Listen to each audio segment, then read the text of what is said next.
नमस्कार दोस्तों, मैं स्वामी ओम प्रकाश। दोस्तों, आज हम जिस विषय पर बात कर रहे हैं वह बात बहुत ही महत्वपूर्ण है। और वह बात यह नहीं कि आज के लिए महत्वपूर्ण है, वह बात पूर्व में भी उतना ही महत्वपूर्ण था जितना कि भविष्य में महत्वपूर्ण होगा। मैं कहना चाहता हूँ, वर्तमान, भूत और भविष्य तीनों कालों में यह बात बहुत ही महत्वपूर्ण भूमिका निभा रहा है और निभाएगा। और वह बात यह है कि भारत सोने की चिड़िया थी कभी। जी हाँ दोस्तों, भारत कभी सोने की चिड़िया थी। तो क्या यह बात सत्य है? मैं इसी बात से अपनी बात शुरू करना चाहता हूँ। बहुत सारे लोगों को लगता है यह एक हाइपोथेटिकल थॉट है, यह एक काल्पनिक विचार है कि भारत कभी विश्वगुरु हुआ करता था, भारत कभी सोने की चिड़िया थी। इसका एक प्रमाण तो यह है कि विदेशी लुटेरे जो भारत की धरती पर आए, वो किस लिए आए थे? वो भारत से क्या लेने आए थे?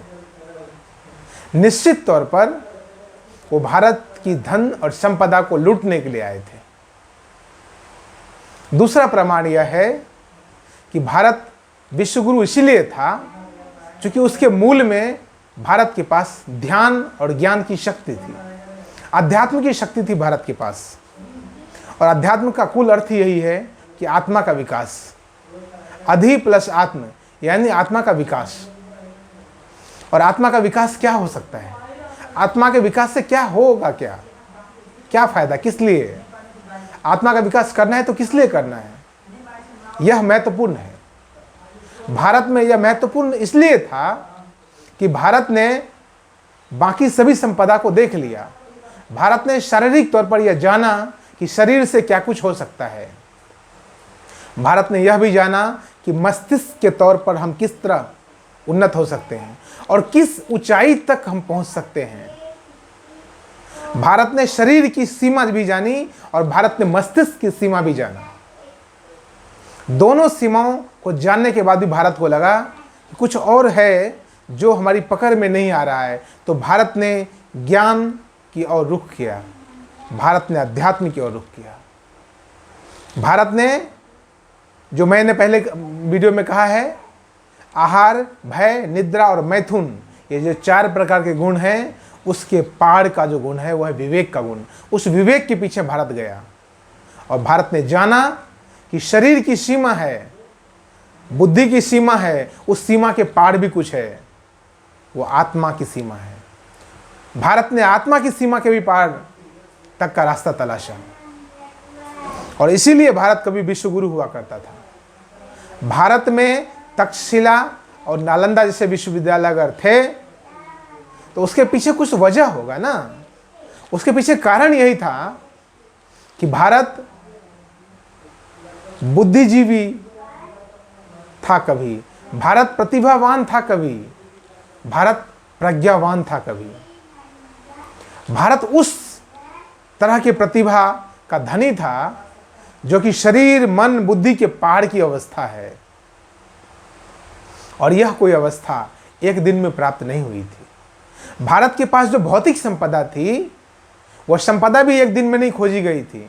आप समझिए इस बात को, इस विज्ञान को समझना चाहिए आप सभी को। भारत के पास जो संपदा थी, वो संपदा तो प्राकृतिक संपदा थी, लेकिन प्राकृतिक संपदाओं को भी खोजना पड़ता है। आज विज्ञान खोजता है कहाँ पे जमीन के नीचे कोई तेल है, कहीं कोई किसी प्रकार का मिनरल्स है, किसी प्रकार का कोई तत्व है। आज विज्ञान खोजता है। हम सब जानते हैं कुछ जो अरब कंट्रीज है उसके बारे में, विज्ञान के माध्यम से उन्होंने पता लगाया कि ज़मीन के नीचे क्या है, वहाँ से तेल निकाला और दुनिया में अमीर हो गए। आप समझिए, जब एक छोटा सा देश भारत की बराबरी कर सकता है धन के मामले में, कुछ एक मामूली से बात कह रहा हूँ, एक छोटे से आयाम पे बात कर रहा हूँ, एक छोटे स्तर पे बात कर रहा हूँ, धन के स्तर की बात कर रहा हूँ, वो भारत की बराबरी कर सकता है। कहने का भाव यह है कि वो भारत के जैसे धनवान आज के समय में है, जो कभी भारत धनवान हुआ करता था, उस एवज में मैं बात कर रहा हूँ। तो भारत के पास जो देखने की क्षमता थी, भारत जिसने ज्ञान से विज्ञान को पैदा किया, फिर वो ज्ञान की देखने की क्षमता कितनी होगी?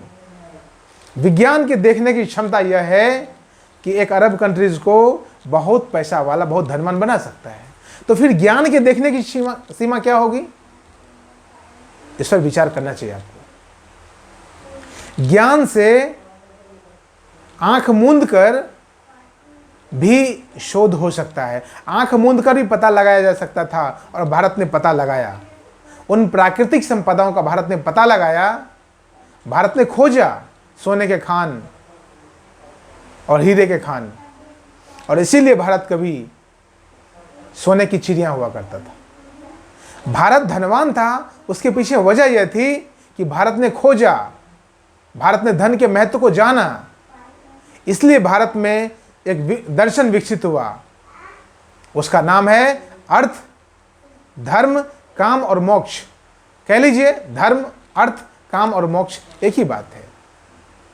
कुछ लोग धर्म से शुरुआत करते हैं, कुछ लोग अर्थ वैज्ञानिक दृष्टिकोण रखते हैं, पूंजीवादी दृष्टिकोण रखते हैं, तो वह धन से शुरुआत करते हैं, तो वो कहते हैं कि अर्थ, धर्म, काम और मोक्ष। कुछ लोग ज्ञान की दृष्टि रखते हैं, वो कहते हैं धर्म, अर्थ, काम और मोक्ष। मैं कहना चाहता हूं आपको, जो धर्म, अर्थ, काम और मोक्ष का जो दर्शन पैदा हुआ भारत में, उसके पीछे वजह यही थी, उन्होंने देखा कि धन की शक्ति क्या है। भारत ने धन की शक्ति को जाना, भारत ने धन की शक्ति को जानकर उसे पैदा किया, और इसलिए भारत कभी सोने की चिड़िया हुआ करता था, इसलिए भारत धनवान हुआ करता था, और इसलिए विदेशी आक्रांताओं को आना पड़ा भारत। वो लोभ के वश लूट खसोट करने भारत आए और भारत को लूट कर ले गए। लेकिन एक नई बात आपको कहना चाहता हूं, और वह बात यह है कि आज फिर से भारत विश्वगुरु बन सकता है, आज फिर से भारत सोने की चिड़िया बन सकता है। यह दोनों बात बिल्कुल सत्य है, मेरी दृष्टि में यह बिल्कुल सत्य होने वाला है। बहुत जल्द भारत फिर उस पर आ जाएगा, भारत उस आयाम पर फिर आ जाएगा। अनेक अनेक लोग फिर से उसी प्रकार के खोज में लगे हैं, जबकि प्राकृतिक संपदाओं के बीच जो अनंत अनंत प्रकार की संपदा है, उसको खोजने का काम जारी है, उसको खोजने का मार्ग भी जारी है। वह मार्ग सिर्फ वैज्ञानिक मार्ग नहीं है, वह मार्ग ज्ञान का मार्ग भी है। कल को अगर मैं यह बात कहूं कि कल को मैं आने वाले समय में अगर मेरे पास सैकड़ों करोड़, हजारों करोड़ रुपये हो जाएंगे, तो आप यही पूछेंगे कि स्वामी जी ये कैसे हो गया, आपके पास इतनी धन संपदा कैसे आ गई? तो मैं आपको वही कहूँगा जो मैंने भारत के संदर्भ में कहा है कि भारत के पास जो संपदा थी, भारत ने खोजा और ज्ञान से खोजा। जो मानसिक स्तर, मैं अगर आपको इशारा करूँ मनुष्य के ऊपर, बुद्धि के ऊपर, सिर के ऊपर, इसका मतलब यह नहीं है कि बुद्धि से, बुद्धि के परे जो ज्ञान है, उस ज्ञान से खोजा भारत ने। तो इसलिए मैं कहता हूं कि ध्यान से वह संभव है। हर एक व्यक्ति को अंततः ध्यान पर आना ही होगा। आप जो कुछ भी जीवन में करते हैं, उसे ध्यान से करेंगे तो आपके जीवन में जो आत्यंतिक संभावना है, जो अल्टीमेट पॉसिबिलिटीज है, जो मैक्सिमम पॉसिबिलिटी है आपके जीवन की, वो हो सकती है।